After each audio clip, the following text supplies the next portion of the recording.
Two men can be wearing practically the same clothes, the same jacket, the same trousers, even the same colors.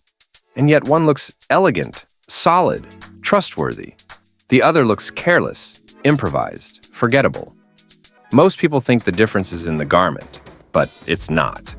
Today we're going to show you why elegance doesn't depend on what you wear, but on how you wear it.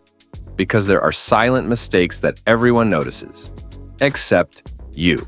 Point 5. The colors that elevate you or ruin you. Two men can wear the same colors and still communicate completely different things. Not because one has better taste, but because color is never read in isolation. It's read in relation to the body, the context, and the overall look. The most common mistake is believing that dressing neatly means choosing correct colors.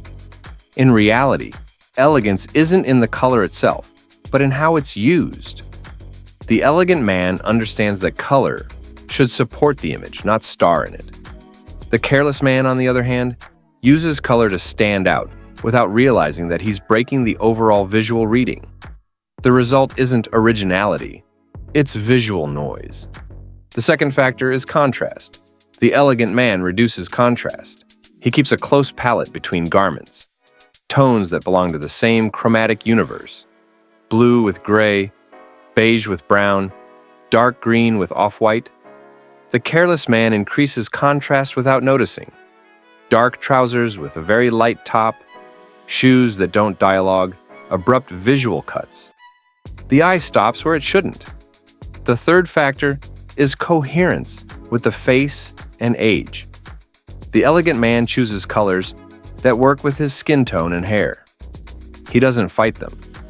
The careless man follows trends without considering whether those colors dull his face, emphasize dark circles, or harden his features. The wrong color can make someone look tired, tense, or disordered, even in clean clothes. Point 4. Trousers and shoes. The base that gives everything away. With trousers, the first difference is length. The elegant man wears trousers that end where they should. They neither drag nor float. The fabric rests gently on the shoe, or creates a minimal break. That visual continuity lengthens the figure and communicates stability. The careless man usually fails here. Trousers that are too long and bunch up, or too short and cut the leg. The result is an interrupted, nervous silhouette. Shoes reinforce or destroy everything above. The elegant man chooses shoes with visual weight. Smooth leather shoes, simple boots, structured loafers. They don't need to shine or call attention. They support the figure from the ground up. The careless man tends to choose footwear that's too informal for the outfit or excessively dominant. Flashy sneakers, oversized soles, designs that compete with the rest of the look. Shoe color also matters. The elegant man maintains coherence. Dark shoes with dark trousers, brown with earth tones, black only when appropriate. The careless man breaks this logic without noticing. Light shoes with dark trousers, very visible white sneakers that cut the silhouette.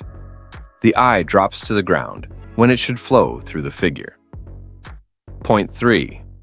Elegant versus careless, the upper body that defines whether you're respected or measured. Elegant doesn't mean tight, it means correct. On an elegant man, clothing follows the body without clinging to it or hanging off it. There's no tension at the buttons, no excess fabric floating. The careless man usually falls into one of two extremes: garments that are too tight and show too much, or garments that are too large and hang. Both extremes communicate a lack of judgment. The shirt is the clearest example. On the elegant man, the shoulder seam sits where it should. Sleeves have the correct length, and the body follows the torso without ballooning. On the careless man, the same shirt creates odd folds, long sleeves, a collar that doesn't hold, or fabric that puffs out. The garment is the same. The message is not. T-shirts follow the same logic. The careless man tends to wear thin, very tight t-shirts, or ones with visible graphics. They work to express identity, but not to project authority. The elegant man, when he wears a t-shirt, chooses thicker fabric, sober colors, and a straight cut. The t-shirt stops being the star and becomes the base. It doesn't shout, it supports. With jackets and blazers, the difference becomes immediate. The careless man avoids structure because he confuses it with rigidity. He wears soft, shapeless garments that don't correct posture. The elegant man understands that minimal structure improves everything. Defined shoulders, vertical lines, clear proportions.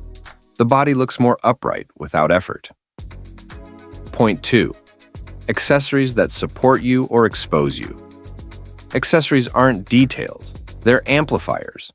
What your clothes already communicate, accessories either reinforce or sabotage. And in the difference between elegant and careless, this is one of the most treacherous points, because many men ruin a correct image by believing that a little more helps. The elegant man understands that accessories shouldn't call attention. They should close the look. The careless man instead uses accessories to stand out, to express himself, to add personality. The result isn't character, it's visual noise. The first difference is quantity. The elegant man reduces. 1 or 2 well-chosen accessories, nothing more. A sober watch, maybe a proper belt.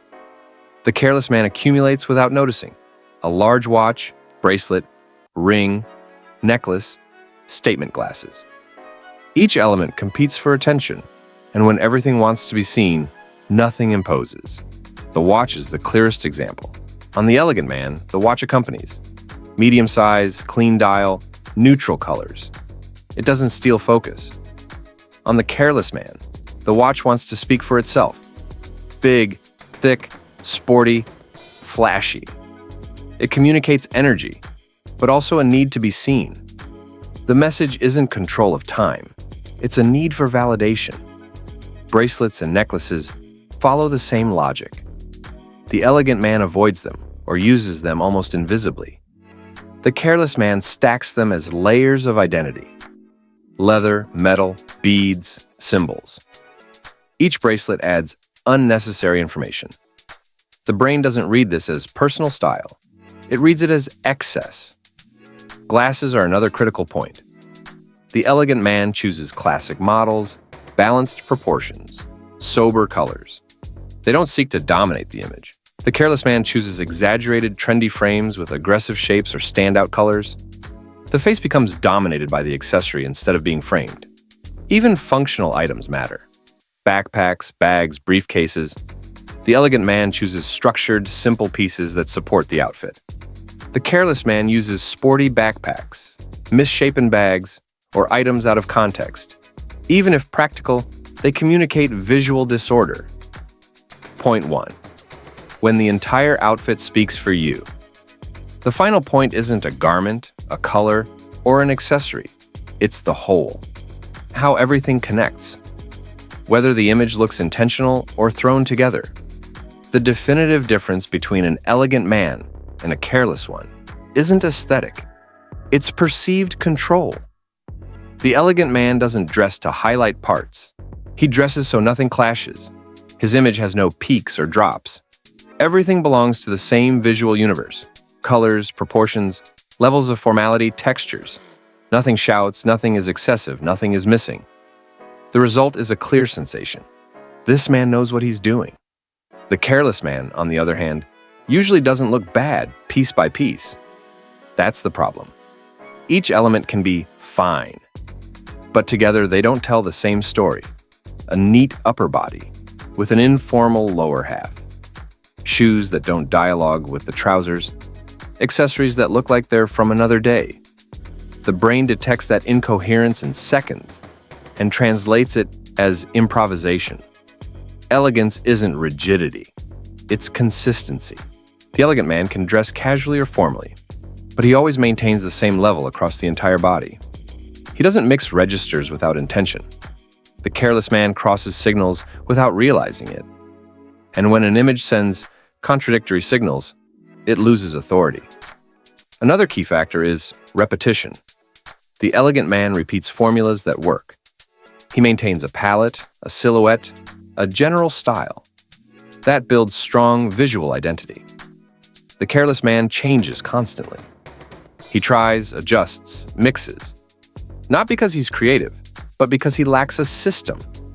And without a system, there's no solid presence. Body posture also comes into play.